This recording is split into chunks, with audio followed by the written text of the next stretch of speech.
gahom, no? Diha na to makita, no? Gahom sa atong mga pulong. No? Naay gahom, no? Mao kana no ato ganina gisulti ganina, no? Gi-illustrate na to ganina nga kining atong mga pulong naay gahom, no? Atong basahon mga kaigsunan. Proverbs chapter 18 verse 21, no?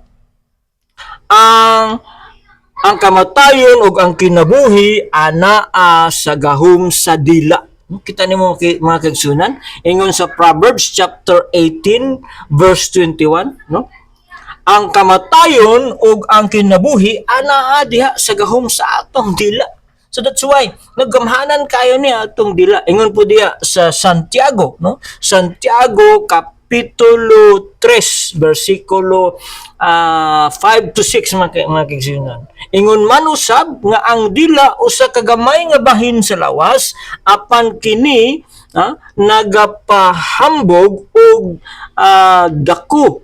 Dako nga butang mga kaigsunan nagakuan sa dako nga butang, no? Una-una ang kung unsa ka dako ang kalasangan ingon diha, no? Ang gisunog sa usa ka gamay nga alingato og ang usab nga kalayo usa ka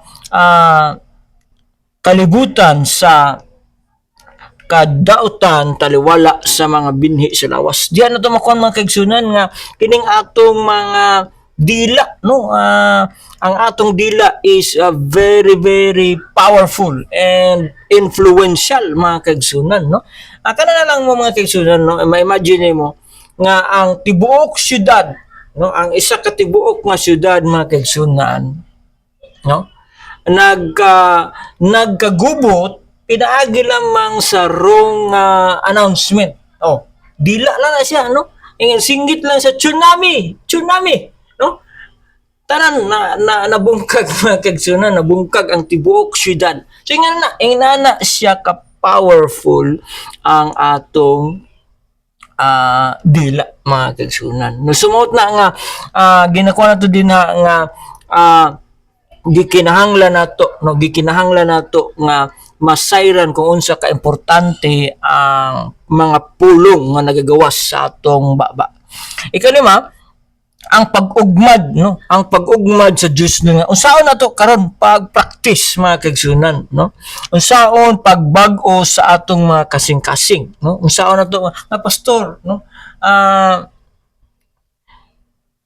Lisod man kaayo pastor, no? Unsaon man ako pag-control mga pastor, unsaon man na siya pag-control. So makontrol nato na siya sa pinaagi sa pag-ugmad sa atong kasing-kasing. Ato dai ni siyang mong baga sa garden ba, no?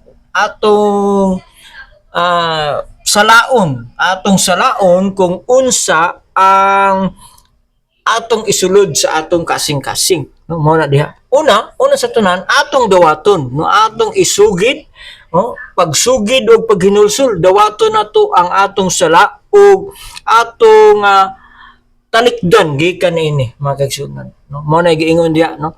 Sa 1 John chapter 1 verse 9 na kung isugid nato ang atong mga sala, no?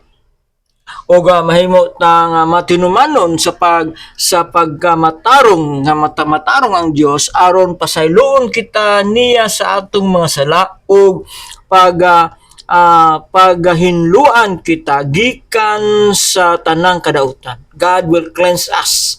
God will forgive us when tagpasaylo diya sa Ginoo, no? Ikaduha nato ang pagpuno nato sa atong kasing-kasing sa mga pulong sa Dios ug pagbasa sa pagtuon nato diha, no?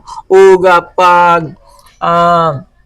pamalandong sa kasulatan. Gikinahanglan po nato mga kaigsunan, no? Aron mabag-o ang atong kasing-kasing, no? We need to change our mindset from those things that are negative ato to sa mga positive nga makita nato sa balaan nga kasulatan. Matud pa diha sa Salmo, no? Psalms 119 verse 11, no?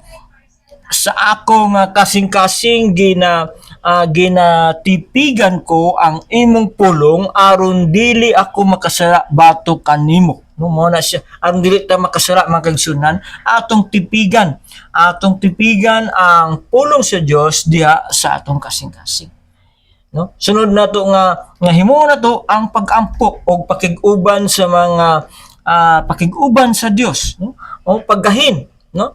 Ang paggahin og panahon sa pag-ampo o nga pagpangamuyo sa paggiya og kaalam sa Dios. Kinahanglan gid nato mga kaigsunan ang tawag nga paggiya mga kaigsunan, nga giyahan ta sa Ginoo, nga before mo nang ginaingon sa mga bago karon sa mga millennials mga kaigsunan, nga think before you click, no? Think before you say a word, na mangayo ta og giyag sa Ginoo, no? Because ingon diha, no, Philippians chapter 4 verse 6 to 7, no, nga dili daw ingon siya, dili kamo magkaguol bisan unsa kun dili ang tanan pinaagi sa pag-ampo og sa pangliyupo nga may pagpasalamat. Ipahibalo ninyo sa Dios ang tanan ninyong pangayo, ug ingon siya sa verse 7, ug pakigdait sa Dios nga labaw nga tanan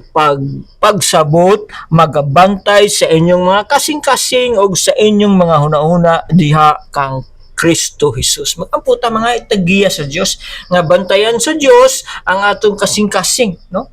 Kay og dili na og kay kita dili man ta makabantay ni ana, no? Sometimes no nga di kita makabantay sa atong kasing-kasing. So ngayo tagiya sa Dios sa balang espiritu, ngayo ta nga giyahan ta kung unsa nga mga pamulong atong masulti, no?